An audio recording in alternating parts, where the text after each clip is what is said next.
الحمد لله نحمده ونصلي ونسلم على رسوله الكريم أما بعد فأعوذ بالله من الشيطان الرجيم بسم الله الرحمن الرحيم۔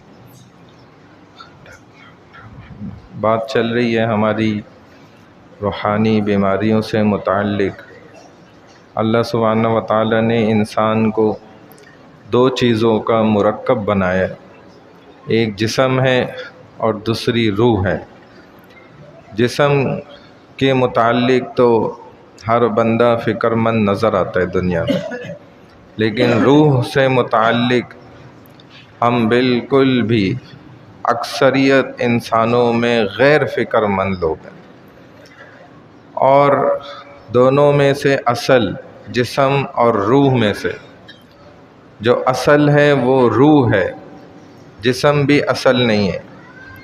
اگر روح جسم میں نہ ہو تو وہ مردہ ہے، اور جب روح جسم سے نکل جائے گی تب بھی یہ مردہ ہو جائے گا۔ جسم کی جتنی بھی بیماریاں ہیں، عوارض ہیں، اس کا انسان دنیا میں بہترین انداز میں علاج کراتا ہے۔ ہر انسان فکر مند نظر آتا ہے کہ بھائی مجھے فلانی بیماری ہے، فلانا مرض ہے، اس کا علاج کرانا ہے، بہترین سے بہترین طبیب، ڈاکٹر، حکیم یا جو بھی وہ چاہتا ہے کہ اسے مل جائے۔ اور جب وہ علاج کرا بھی لے تو یہ علاج اس کا صرف اس حد تک ہے جب تک اس کا جسم کے اندر روح موجود ہے۔ جدھر انسان قبر میں گیا تو وہ سارا علاج جو ہے نا ختم، چاہے اس نے لاکھوں کروڑوں اربوں کا علاج کرایا تھا۔ اسی طریقے سے جسم کی ہر بیماری کے لیے ہم فکر مند بھی نظر آتے ہیں، حتیٰ کہ دوسرے لوگ بھی فکر مند ہوتے ہیں کہ بھائی تمہیں فلانی بیماری ہے، اس کے لیے بہترین بندہ اس جگہ پہ آپ کو مل جائے گا، اس کا علاج کرتا ہے۔ اور اگر آپ کے پاس پیسے نہیں ہیں تو میں آپ کو اس کا بھی طریقہ بتا دیتا ہوں۔ اسی لیے بہت سے ایسے فلاحی ادارے اور مختلف لوگ بھی ہیں جو کسی کے علاج کے لیے پیسہ بھی دے دیتے ہیں، فراہم کر دیتے ہیں، جبکہ یہ علاج اصل بھی نہیں ہے، سنت ہے، حضور علیہ الصلوۃ والسلام نے کیا، اچھی بات ہے، کرنا چاہیے۔ لیکن آپ علاج کریں یا نہ کریں جسم کا، موت اپنے وقت پر آئے گی۔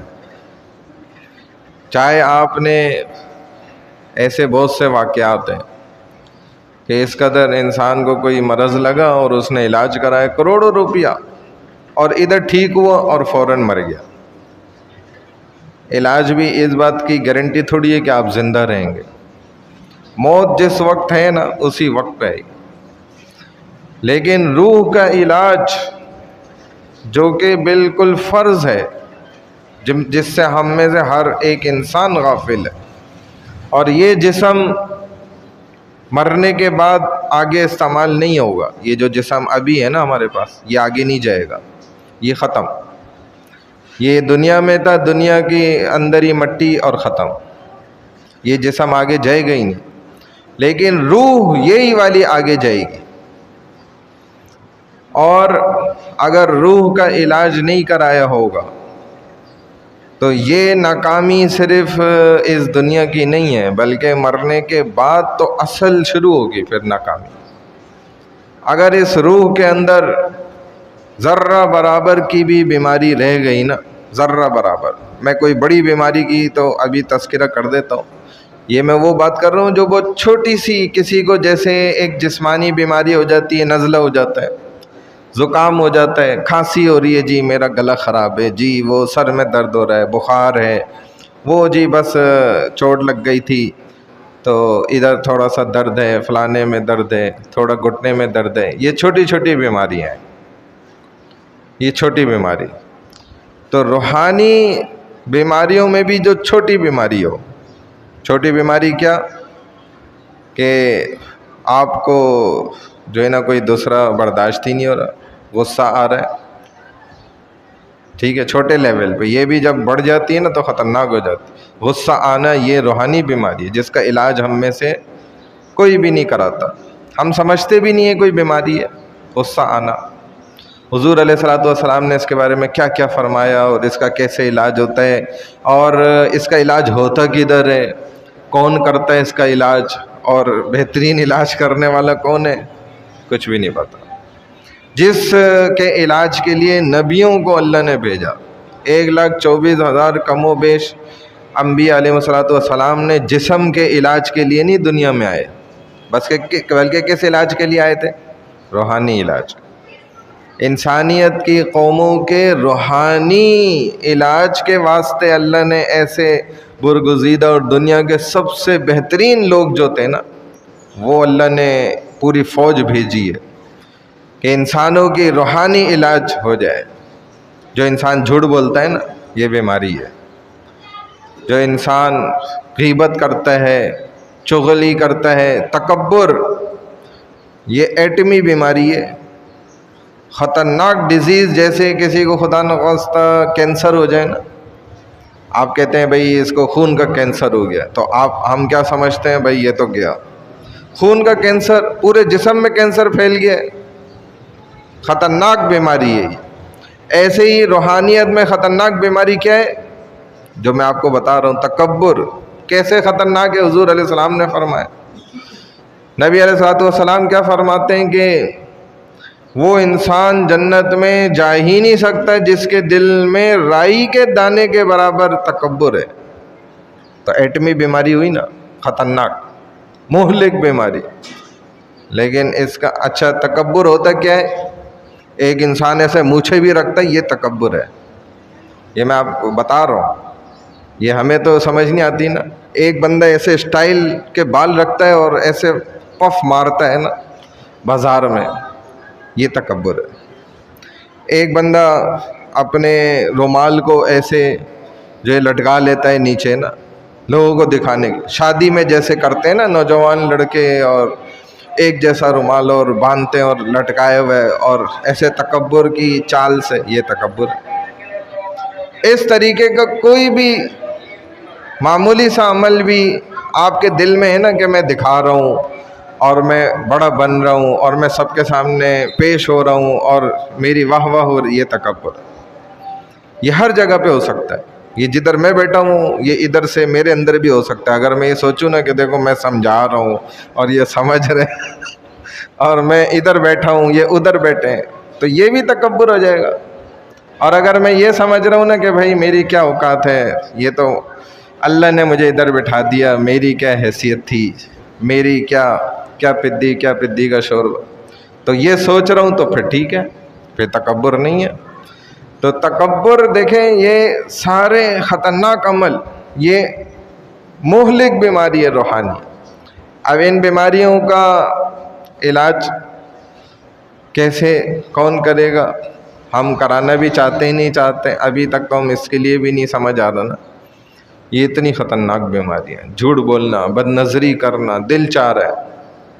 اس کا حالانکہ بہت آسان علاج ہوتا ہے، اور رسول اللہ صلی اللہ علیہ وسلم نے اپنی پوری جماعت کا علاج کیا ہے، روحانیت کا علاج کیا ہے. سب سے پہلے آپ نبوت سے پہلے بھی رسول اللہ صلی اللہ علیہ وسلم جو مشہور تھے سب کے درمیان، آپ اگر اسی سارے واقعے کو دیکھ لیں نا تو سب حیران ہوتے تھے کہ ان کے معاملات اتنے سیدھے صاف ستھرے اور لوگوں کے آگے بچ جانے والے اور نرم مزاج اور اتنے محبت کے ساتھ اور شفقت کے ساتھ جو ہے غیر مسلموں کے سامنے پیش آتے تھے.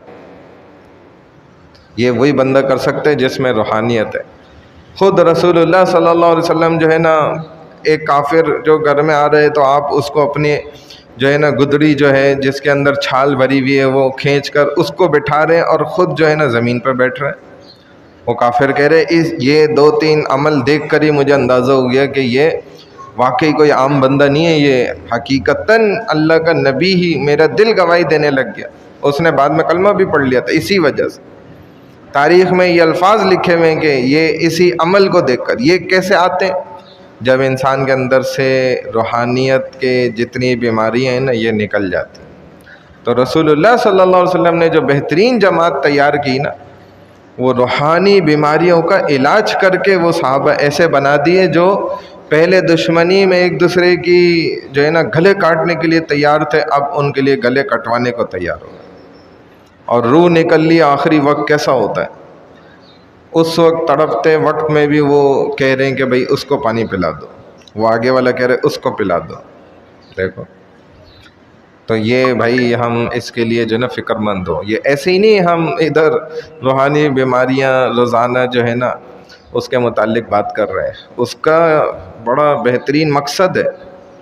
اب یہ بقرعید آنے والی ہے، ابھی ایک ڈرامہ شروع ہو جائے گا، جی میرا بیل بڑا اور میرا جو ہے نا 20 لاکھ کا اور تیرا جو ہے وہ 18 لاکھ کا۔ ارے اللہ کے بندے، میں تو کہتا ہوں ایسی تو قربانی بھی نہیں ادا ہوتی۔ جو اس طرح لوگ لے لے کے آتے ہیں نا 8 10 9 10 لاکھ کا، پھر 12 لاکھ کا، پھر 15 لاکھ کا، اتنے مہنگے جو بیل لے لے کے آتے ہیں یا بچیاں بھی لاتے ہیں۔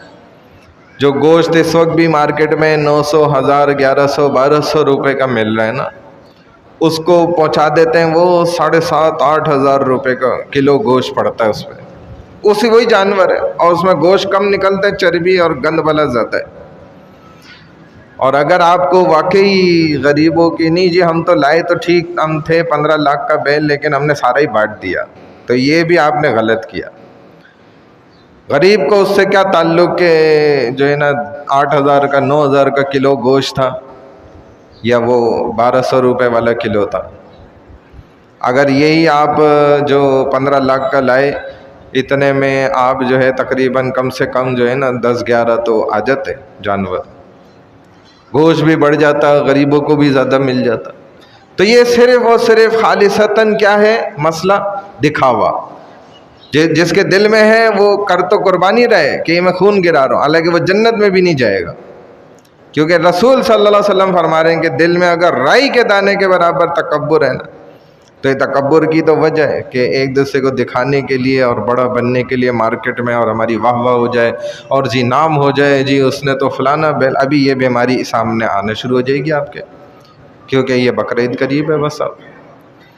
تو اللہ ہمیں بچائے۔ اچھا اس وجہ سے پھر کیا ہوتا ہے، ایک جو غریب آدمی ہے نا، وہ اگر 1 لاکھ کی اس کی استطاعت ہے نا، 1 لاکھ کا کمزور جانور کوئی لے آتا ہے، اس کے مقابلے میں تو کمزور ہے نا، حالانکہ وہ بھی صحیح ہوتا ہے، اس کے اندر بھی روح بھی ہوتی ہے اور گوشت بھی ہوتا ہے، تو وہ بیچارہ شرمندہ ہو رہا ہوتا ہے کہ بھائی وہ کدھر 15 لاکھ کا اور یہ جو ہے نا ہمارا 1.25 لاکھ کا۔ تو یہ جنہوں نے مارکیٹ بھی خراب کی ہے نا کم بختوں نے، یہ والی کہ اور جو یہ کاروبار بھی کر رہے ہیں، یہ سارے جو ہے نا ملوث ہیں اس کے اندر، یہ سب ملوث ہیں۔ یہ اس گناہ سے جو ہے نا اپنی جان چھوڑائیں، بچائیں اپنے آپ کو۔ بڑے بڑے دیندار لوگ اس میں لگ گئے جی، یہ بہترین کیونکہ کاروبار بن گیا نا، سال بھر وہ بنا رہے جانور ایسے اور ادھر لا کر جو ہے نا ان کی قربانی بھی خراب، اپنا مال تو مل گیا، بس ہمیں کسی سے کیا تعلق۔ اس کو بزنس بنائے ہوا۔ اللہ ہماری حفاظت فرمائے۔ سبحان اللہ وبحمدہ، سبحانک اللہم وبحمدک، نشہد ان لا الہ الا انت، نستغفرک ونتوب الیک، برحمتک یا ارحم۔